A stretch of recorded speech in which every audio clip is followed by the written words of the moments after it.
స్వచ్ఛత అంటే నందిని. నందిని పాలు మరియు పెరుగు. నమస్తే రమగారు. నమస్తే జయ. రమగారు, 7 వారాల నగలు రోజుకు ఒక రకం ముత్యాలని, పగడాలని, పచ్చలు, కెంపులు అట్లా వేసుకునేవారు కదా. రానుల కాలంలో అలా జరిగేదా? సామాన్య ప్రజానికం కూడా చేసేవారా రమగారు? ఏ కాలంలో అయినా బంగారం కొనుక్కోగలిగిన వాళ్ళు, వైభవంగా జీవించదలుచుకునే వాళ్ళు, ఇప్పుడు కూడా మన వాళ్ళు 7 వారాల నగలు చేయించుకునే వాళ్ళు ఉన్నారు. అవునండి. రాజులు రాణులు ఏమిటి, కొన్ని కుటుంబాల్లో ప్రత్యేకంగా బంగారం షాక్గా ఉండేవాళ్ళు, గ్రాండ్గా లైఫ్ గ్రాండియర్గా ఉండాలనుకునేవాళ్ళు. 7 వారాలంటే అన్నీ మొత్తం అన్ని నగలు కాకపోయినా రోజుకు ఒక ఉంగరం, ఒక రకమైన ముక్కు పుడక, ఓ రకమైన ఇయర్ రింగు మార్చుకునే వాళ్ళైనా ఉన్నారు. ఇప్పటికి కూడా చేస్తారు. ఇదివరకటంటే అందరి దగ్గర ఉండేవి సంపన్నుల దగ్గర, ఇప్పుడు కూడా సంపన్నుల దగ్గర ఉండే ప్రదర్శన లేదేమో బహుశా. ఇప్పుడు ఏంటంటే ఎంత తక్కువ వస్తువులు పెట్టుకుంటే అంత సింపుల్గా ఉండి ఎలిగెంట్గా ఉండటం, ఇలాంటివేవో పాయింట్లు మాట్లాడుకుంటారు కదా జయ. సింపుల్ అంటే ఏమిటంటే ఈ మెడ, బోసి మెడ, బోసి చెవులు, బోసి చేతులు, బోసి కాళ్ళు, వివాహాలకి కోటాను కోట్లు ఖర్చు పెడతారు, ఆ మంగళసూత్రం వేసుకునే పని లేదు. ఇలాంటి వాటితోటి ఏవో రకరకాల కారణాలతోటి ఇక వస్తువులు వేసుకోవటము అవి తగ్గిపోయింది. కొనుక్కుంటున్నారు. కొనుక్కుని వస్తువులు వేసుకునే వాళ్ళు ఒక రవ్వ తక్కువగానే ఉన్నారేమోనని అనిపిస్తుంది. మరి కానీ కొంతమంది వస్తువులు అసలు వాడను కూడా వాడరు. కొన్ని ఇప్పుడు డాక్టర్స్ ఉన్నారు, ప్రతిరోజు ఇంత జ్యువెలరీ వేసుకొని లేకపోతే చేతులకి ఉంగరాలు పెట్టుకొని చేయలేరు. అట్లా ప్రొఫెషన్ బట్టి ఉంటుంది అనుకుందాం. కానీ సామాన్యంగా చూసుకుంటే వస్తువు పాడైపోతుందను, అరిగిపోతుంది, బంగారం అయితే అరిగిపోతాయి అనేసి, లేకపోతే మురికి పడతాయి, బాధపడతాయని, లేదా జనాలకు తెలిసిపోయి దిష్టి తగులుతుందని అలా కూడా ఈ పాయింట్ నాకు రాలా. దిష్టి తగులుతుంది, ఈ పనులన్నీ ఎవరు చేస్తారని బద్ధకం, ఒళ్ళొంగంతనం వాటితో కూడా పెట్టుకో. ఏమ్మా డాక్టర్లు అయితే చెవులకు దుద్దులు పెట్టుకోకూడదా? చెవులకు పెట్టుకుంటారు. చేతులకు జత గాజులు వేసుకోకూడదా? మెళ్ళ గొలుసు ఉంచుకోకూడదా? ఉంగరాలు లాంటివంటి గ్లౌజులు అవి వేసుకుంటారు కాబట్టి రింగ్స్ పెట్టుకోరు.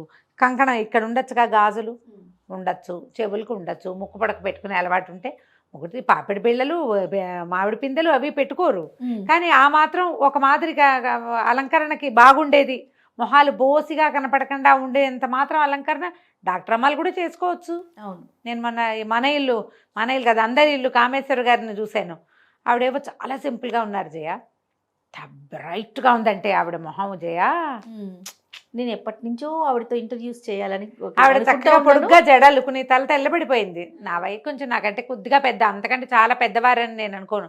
పొడుగ్గా జడలుకుని చివరి దాకా చక్కగా మల్లెలు కనకాంబరాలు దండ పెట్టుకున్నారు. ముద్దొచ్చారంటే నాకు భలే బాగా అనిపించారు. సింప్లిసిటీ అంటే వ్యక్తుల వ్యవహారాల్లో ఉండొచ్చు, వాళ్ళ పద్ధతిని బట్టి కదా. ఆవిడ మెల్ల సూత్రాలు అవి ఉన్నాయి, ఓ జత గాజులు ఏవో ఉన్నాయి చేతులకి, ఉండొచ్చు. ఇప్పుడు ఈ ఈ శరీరావయవానికి ఈ ఆభరణం అనేది ఒక ఫిక్స్ చేసి పెట్టారు జయ మనకి పూర్వకాలం నుంచి. ముందు కాలంలో కూడా బంగారం తక్కువగా ఉంటే, ఇప్పుడు బంగారం తగ్గింది, ఇదివరకు ఇంకా ఎక్కువ ఉండేది. అవును. బంగారం లేకపోతే వెండి లేకపోతే ఇత్తడి, సత్తు అలాంటి ఆభరణాలైనా ధరించేవాళ్ళు. ఏదో ఒకటి ఆభరణం ఉండాలి ఖచ్చితంగా. ఈ ఆడవాళ్ళ ఆరోగ్యానికి ఆరోగ్య రహస్యం బంగారంగానే చెప్తారు. అసలు బంగారం పెట్టుకుంటేనే మనుషులకి తేజస్సు, కళాకాంతి వస్తాయి. కొన్ని రకాల గ్రహాలు శాంతిస్తాయి, వ్యక్తులకి పవర్ పెరుగుతుంది, తేజస్సు పెరుగుతుంది, ఆరోగ్యం ఇంప్రూవ్ అవుతుంది. ఈ వేళ్ల దగ్గర నొక్కటం, కాలి వేళ్ల దగ్గర నొక్కుబడి, పాదాలకి కడియాలు, తర్వాత ఏమో పట్టీలు, తర్వాత గాజులు. ఇప్పుడు గాజులన్నీ కూడా ఇప్పుడు ఇవన్నీ ఎందుకు, ఇక్కడ ప్రెషర్ ఉంటేనే మనకి ఈ ఎండోక్రైన్ గ్లాండ్స్ అవన్నీ కంట్రోల్లో ఉంటాయి, సరిగ్గా పనిచేస్తాయి.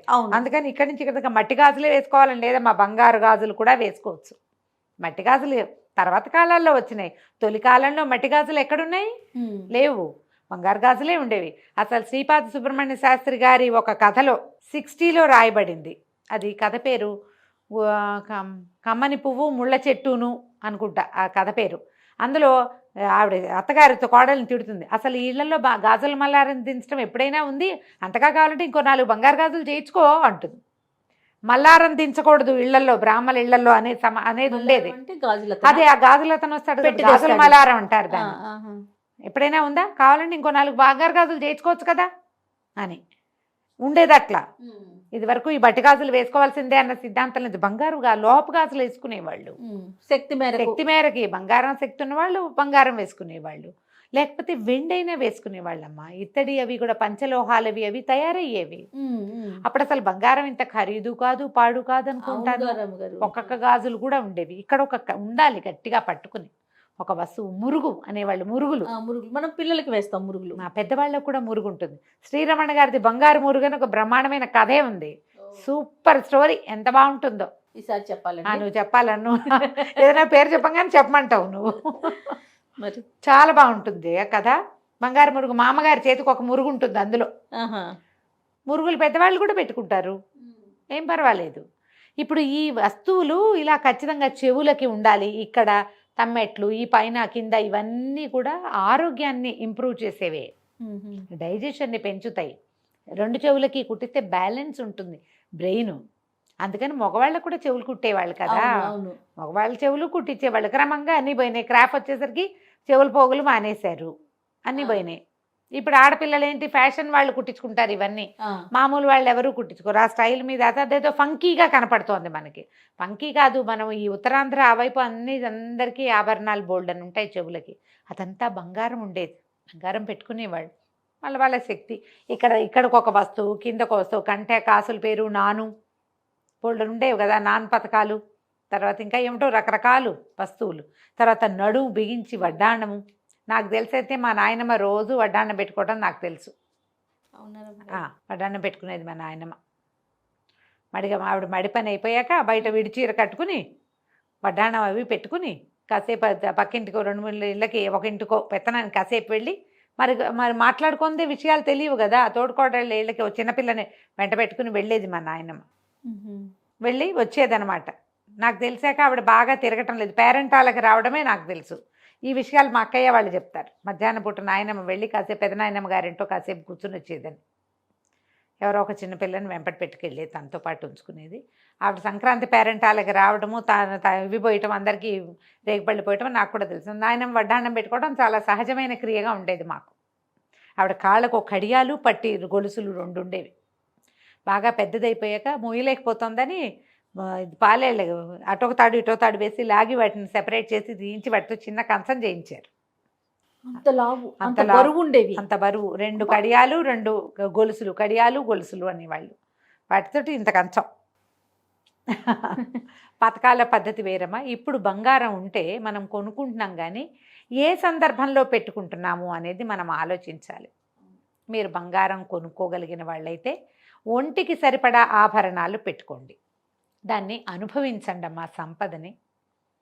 ఏదో ఫంక్షన్కి వెళ్తే కొంతమంది వెళ్తారు జయ, ఫంక్షన్కి వచ్చినప్పుడు లక్షణంగా ఉంటారు. ఇక్కడ ఏదో కనపడుతుంది దగదగలాడుతూ, చెవులకి ఏవో ఉంటాయి పెద్దవి, కాసులు గీజులు వేసుకుంటారా. ఇంటికి వెళ్ళాక మొత్తం ఒలిచేస్తారు, ఏముండవు, సూత్రాలతో సహా ఒలిచి తగిలించటమే. ఎందుకు? ఎవరికైనా చూపించడానికే.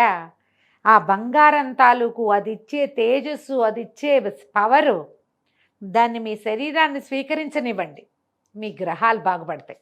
గ్రహాలకి సంబంధం 100% గురుగ్రహానికి సంబంధించిన లోహంగా బంగారాన్ని చెప్తారు. పైగా ఒంటి మీద నీళ్లు పడితే ఆ బంగారం మీద నుంచి మన ఒంటి మీదకి నీళ్లు పడటం మంచిది. పాడైపోతాయని లోపల దాచిపెట్టుకుంటూ ఎట్లా, రోజువారీ పెట్టుకోవడానికి కొన్ని వస్తువులు ఉండాలి. ఇప్పుడు మెడలో గొలుసులు ఉండే, ఈ గొలుసులు తీసి స్నానాలు చేయకూడదు, ఉంచుకోండి. కావాలంటే గొలుసు తర్వాత తోముకోండి. బంగారం అరిగిపోతుంది. మీ ఒంటి మీద అరగటానిక, కాకపోతే మీకు ఎందుకు సంపద? ఎవరైనా తింటానికా? మన తర్వాత తరాలు ఎంజాయ్ చేయటానికా? మనకైనా?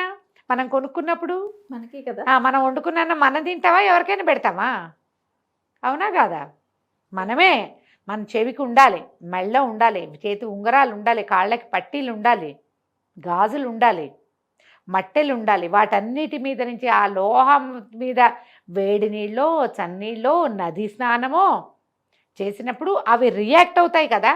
ఆ రియాక్షన్ని మీ శరీరం తీసుకుంటుంది. లోహం రియాక్ట్ అవుతుంది, అది మనకు కనిపించక్కర్లేదు, నీ శరీరం తీసుకుంటుంది. శరీరానికి అవసరం, అదే కదా. మీ గొప్ప చూపించుకోవడానికి కాదు అది. అది అవునేమో, దానికి కూడా ప్లస్, అది ప్లస్ అనుకోండి. అసలు విషయం ఏంటంటే ఇది పిల్లలన్నీ తీసేస్తారు, బోసు మొహాలతోటి ఉంటారు. పిల్లలకి చిన్నప్పటి నుంచి బయట నుంచి రాగానే బట్టలు మార్చుకున్నట్టుగా వస్తువులన్నీ తీసేయటం ఒక అలవాటు చేస్తారు. ఏదైనా ఫంక్షన్కి వెళ్ళినప్పుడు పెద్దవి పెట్టుకుంటే ఇంటికి రాగానే పెద్దవి తీసి రోజువారీ పెట్టుకునే చిన్నవి తగిలించుకోవటం అలవాటు చేయండి. తగిలించుకుని పడుకోవాలి. మీ చెవికి ఆభరణం ఉండాలి పడుకునేటప్పుడు, లేచినప్పుడు, స్నానించేటప్పుడు. అది మంచిది. పూర్వకాలపు విధానాలు పిచ్చివి, మేమేదో తెలివిగల వాళ్ళమని పొరపాటును కూడా అనుకోద్దమ్మా. ఇప్పుడు మనకున్న తెలివి పాతకాలపు తెలివిలో 100వ వంతు కూడా కాదు. 100 కూడా కాదు. వాళ్ళకి ఇంకా ఎక్కువ తెలుసు. మనకి ఇది మంచిదనే నేను చెప్తున్నాను నీకు. ఎందుకు మంచిది, ఎలా మంచిది, ఎక్కడ మంచిది వాళ్ళకి తెలుసు. అందుకే పెట్టారు. అంతే, వాళ్ళు అందుకే పెట్టారు. మరి వాళ్ళు పెట్టిందే అందుకు కదా. బంగారాలు దాచుకోవటానికి పెద్ద పెద్ద వస్తువులు కొనుక్కుంటాము. పూట ఏం వేసుకుంటాము, వేసుకోలేము. రోజు మీరు 3 వడ్డాణాలు ఉంటే 3 పెట్టు తిరగండి అని చెప్పం కదా. ఎవరు చెప్పలేరు ఆ మాట. అలా కాకుండా నామినల్ ఆభరణాలైనా ఒంటి మీద ఉంచుకోండి. ఒక వస్తువు వేసుకుంటే దాన్ని అనుభవించేందుకు సంతోషాన్ని ఫీల్ అవ్వండి. వస్తువు పెట్టుకుంటే సంతోషంగా ఉండాలి కదా. కళాకాంతి వస్తాయమ్మా. బోసి మొహాలతోటి భర్తలకి, మగపిల్లలకి, పిల్లలకి కనపడకూడదు. మగపిల్లలు అనకూడదు, భర్తలకి పిల్లలకి కనిపించకూడదు. అది కూడా బోసు మెడలు అవి తండ్రికి తండ్రి కూడా కనపడకూడదని చెప్తారు. పిల్లకి వస్తే 10-11 ఏళ్ళు వస్తే వివాహయోగ్యమైన వయసు పాత రోజుల్లో ఏమిటమ్మా, అష్టవర్షాత్ భవేత్ కన్య అన్నారు. 8-9 ఏళ్ళు వచ్చాక పిల్లల్ని అలా బోసిగా ఉంచకుండా మెడలో ఓ సన్నటి గొలుసు, చెవులకేవో చిన్నప్పుడే కుట్టించేవాళ్ళు కదా. కాళ్ళకి పట్టీలు అవి ఉండేవి. మెడలు బోసిగా, చెవులు బోసిగా ఉండకూడదు. భర్తలకు ఆయుక్షీణం, తండ్రులకు ఆయుక్షీణం ఇలాంటివి చెప్తారు జయ. మంచిది కాదు. పైగా రెండోది, కళాకాంతులు లేకుండా ఉంటారు. మీ మొహం ఏం గిడుతుంది వాళ్ళకి, అది ఆలోచించండి. బొట్టు కటక లేకుండా బోడి మొహంగా ఉంటే ఇది ఎవరో అనిపిస్తుంది. అవునా కదా? మరి ఇలా అనకూడదు. బోసిగా ఉంటారు కదా జయ. బ్రైట్గా ఉండదు మొహం, డల్గా ఉంటుంది. మంచి వ్యాలిడ్ పాయింట్ చెప్పారు అమ్మగారు. మీకు నచ్చినా నచ్చకపోయినా మీకు కూడా తెలుసు. యాక్చువల్గా మీకు కూడా తెలుసు కదా జయ. అన్నీ ఉంటే ఆ లుక్ వేరుంటుంది. అన్నీ కాదు, కొన్నైనా కనీసం కొన్నైనా ఉంచుకోండి. ఎక్కడికైనా వెళ్ళేటప్పుడు బాగా తయారవడం, ఇంటికి రాగానే బోసి పెద్దమ్మలాగా అయిపోవటం, ఇది మానేయండి అమ్మా. బంగారం కొనుక్కుంటున్నప్పుడు దాన్ని అనుభవించేందుకు కూడా మనం ఆలోచన చేసుకోవాలి. ఇప్పుడు డైమండ్స్ పెట్టుకుంటామని జయ, డైమండ్స్ మీద నుంచి నీరు ఒంటి మీద పడాలి. చాలామంది, నేను డైమండ్స్ పెట్టుకునే ఫ్రెండ్స్ బోల్డ్ మంది ఉన్నారు. మా అక్కయ్య కూడా రెగ్యులర్ పెద్ద పెద్ద దుద్దులు పెట్టుకుంటుంది. తను పైవి కూడా పెద్ద పెద్దవే, తీయదు. స్నానం చేసేటప్పుడు అవి ఉంచుకోవడం. ఎప్పుడో ఏ తలంటో పోసుకుంటారు చూడు, బాగా నూనె రాసుకునేటప్పుడు నూనె ఎక్కుతుందని తీస్తారేమో కానీ రోజువారీ తీసే ప్రసక్తి అసలు లేనే లేదు. అప్పుడే మన ఒంటికి తేజస్సో బలమో వస్తాయి. పోనీ అవి తీసేసి ఇంకో చిట్టివి పెట్టుకోండి. అనుభవించండి. ఏదైనా కొంటే దాన్ని ఎంజాయ్ చేయటం అంటే బీరువాలో పెట్టుకుని ఫ్రెండ్స్కి చూపించి ఫోటోలు పెట్టి I brought this, I did this అని పెట్టడం కాదు. ఐ వేర్ దిస్ అని పెట్టుకుని, నేను పెట్టుకుంటాను, అదే కదా. పెట్టుకుని దాని సౌందర్యాన్ని అనుభవించండి. దానివల్ల మీ గ్రహాలకో లేకపోతే మీ తాలూకు జస్ట్ అవుట్లుక్కో, మీ తాలూకు ఏమంటే పర్సనాలిటీకో దాన్ని ప్లస్ చేసుకోండి. అంతే కదా. సూపర్ రమ్ గారు. నమస్తే. నమస్తే.